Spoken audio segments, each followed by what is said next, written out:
செய்திகள் தொடர்கின்றன. வந்தவாசி அருகே கோவில் திருவிழாவில் இரு பிரிவினருக்கு இடையே கடும் மோதல் ஏற்பட்டதால் பரபரப்பு ஏற்பட்டது. உளுந்தை கிராமத்தில் உள்ள திரௌபதி அம்மன் கோவில் திருவிழா இன்று விமர்சையாக நடைபெற்றது. அப்போது தேரில் ஏறுவது தொடர்பாக இரு பிரிவினருக்கு இடையே கடும் மோதல் ஏற்பட்டதால் அந்த இடமே போர்க்களம் போல் காட்சியளித்தது. மோதல் தொடர்பாக இரு தரப்பினரும் கல்வீச்சில் ஈடுபட்டதால் 30க்கும் மேற்பட்டோர் படுகாயமடைந்தனர். மோதல் குறித்து விரைந்து வந்த போலீசார் இரு தரப்பினரிடையே பேச்சுவார்த்தை நடத்தி நிலைமையை கட்டுக்குள் கொண்டு வந்தனர். உளுந்தை கிராமம் கீழ்கொடுங்காலூர் போலீஸ் ஸ்டேஷன் லிமிட்ல ஊர் திரௌபதி அம்மன் கோயில் திருவிழாவில் ஒரு சின்ன பிரச்சனையினால 2 தரப்பினருக்கு கை கலப்பு ஏற்பட்டுச்சு. அதனால ஊர்க்காரங்கள்லாம் சேர்ந்து பிரச்சனை செய்கிற மாதிரி இருந்தப்போ போலீஸ் அங்கே பந்தோபஸ்தில் இருந்த போலீஸ் இன்டர்வீன் பண்ணி சார்ட் அவுட் பண்ணி அவங்க 2 குரூப்ஸும் காம்ப்ரமைஸாக போயிட்டாங்க. அதுக்கப்புறம் ஃபர்தர் டெவலப்மெண்ட் எதுவும் இல்லை. 2 தரப்பினரும் சமாதானமாக போயிட்டாங்க. எதுவும் பிரச்சனை செய்ய மாட்டேன்னு சொல்லிட்டு. இருந்தாலும் இந்த சம்பவம் நடந்ததுக்காக வேண்டி தகுந்த ஆக்ஷன் எடுக்கப்படும் காவல்துறையிலிருந்து. மோதல் தொடர்பாக அந்த பகுதி முழுவதும் பாதுகாப்பு பணிக்காக ஏராளமான போலீசார் குவிக்கப்பட்டுள்ளனர். இதனால் அந்த பகுதியில் பதற்றமான நிலை உருவாகியுள்ளது. இரு பிரிவினர் இடையே ஏற்பட்ட பிரச்சினை தொடர்பாக கடந்த 20 ஆண்டுகளாக நடைபெறாமல் இருந்த இந்த கோவில் திருவிழா இன்று நடைபெற்றது. ஆனால் மீண்டும் ஏற்பட்ட கோஷ்டி மோதலால் கோவில் திருவிழா பாதியிலேயே நின்றது குறிப்பிடத்தக்கது. அரக்கோணம் அருகே நடைபெற்ற பயங்கர வெடி விபத்தில் ஒருவர் உயிரிழந்தார். 2 வீடுகள் இடிந்து சேதமடைந்தது. வேலூர் மாவட்டம் அரக்கோணத்தை அடுத்த நெமிலி ஒன்றியம் அசநெல்லிக்குப்பம் புதுப்பேட்டை தெருவில் வசிக்கும் அப்துல் காதர் என்பவர் ஊருக்கு வெளியே வெடிப்பொருட்களை தயாரிக்கும் நிறுவனம் நடத்தி வருகிறார். இன்று பகலில் இவரது வீட்டில் வைத்திருந்த வெடிப்பொருட்கள் தயாரிக்கும் மூலப்பொருள் வெடித்து சிதறியதில் அப்துல் காதரின் 2 மாடி கட்டிடம் மற்றும் அருகில் உள்ள வீடு முழுவதும் இடிந்து விழுந்தது. பட்டாசு தயார் பண்ணுற ரா மெட்டீரியல்ஸ் எல்லாம் பாஸ்பரஸ் இதெல்லாம் எரிஞ்சிட்டு இருந்து நாங்கள்லாம் எல்லாம் கூல் பண்ணிட்டோம்.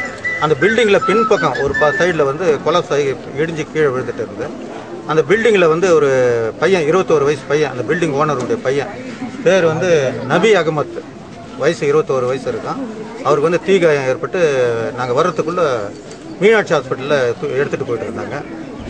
இடிந்து விழுந்த கட்டிடத்தின் இடிபாட்டில் சிக்கி பலத்த காயமடைந்த அப்துல் காதரின் மகன் ரசூல் அகமத் காஞ்சிபுரம் தனியார் மருத்துவமனையில் சிகிச்சைக்காக அனுமதிக்கப்பட்டிருந்தார்.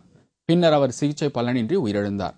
அரக்கோணம் தீயணைப்புத் துறையினர் சம்பவ இடத்திற்கு விரைந்து வந்து கட்டிட இடிபாட்டில் யாரேனும் சிக்கி உள்ளனரா என்று தீவிரமாக தேடி வருகின்றனர். ஊராட்சி ஒன்றிய ஊழியரை திட்டியது தொடர்பாக தென்காசி துணை வட்டாட்சியர் மீது நடவடிக்கை எடுக்க கோரி தாலுகா அலுவலகம் முன்பு அரசு ஊழியர் கூட்டமைப்பினர் கண்டன ஆர்ப்பாட்டத்தில் ஈடுபட்டனர்.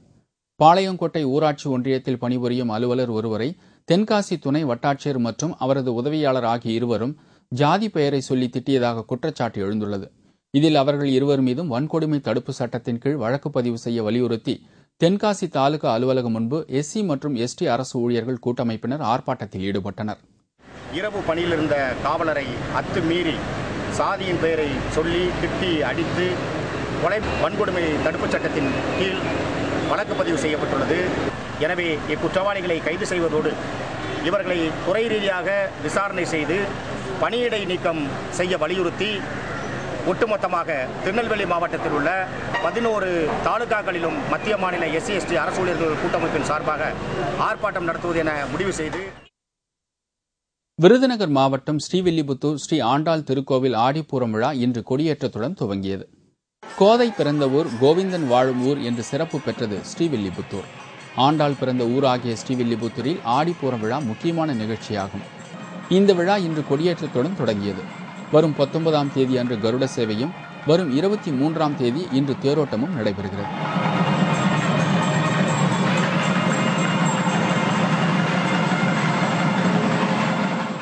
கும்பகோணம் நகரில் பிரசித்தி பெற்றதும் ஔவையார் வழிபட்ட தலங்களுள் ஒன்றாக கருதப்படுவதுமான உச்சி பிள்ளையார் கோவில் மகா கும்பாபிஷேகம் இன்று நடைபெற்றது. இதில் ஏராளமான பக்தர்கள் கலந்து கொண்டு சுவாமி தரிசனம் செய்தனர்.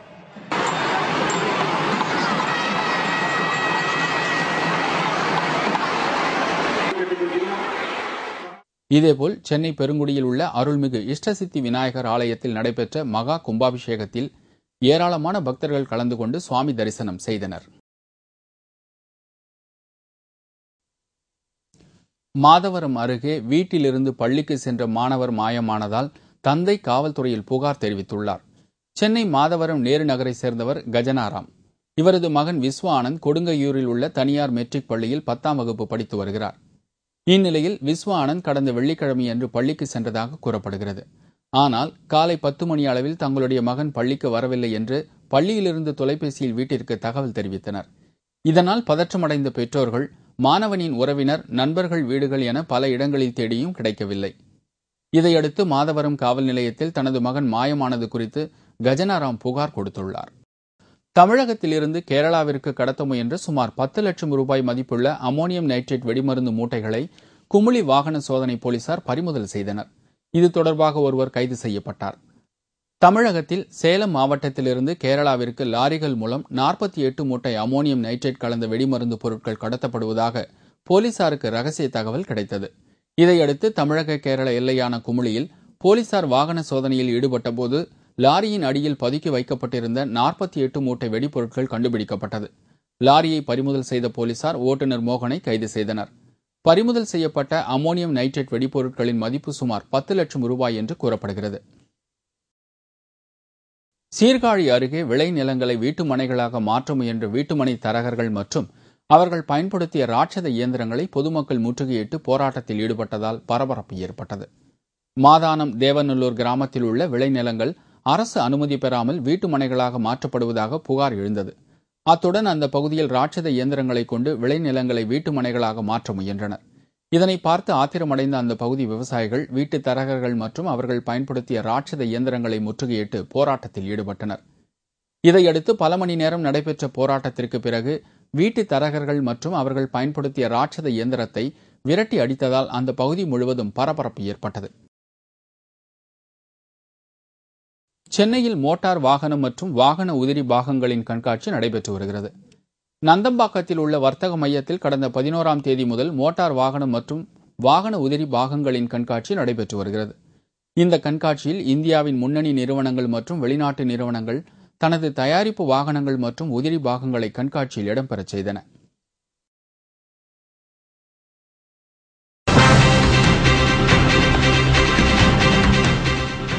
$3000 டன் எடை கொண்ட மிகப்பெரிய மீன்பிடி கப்பல் சீனாவின் நான்ஷா கடற்கரைக்கு வருகை. விவரம் இடைவேளைக்கு பிறகு.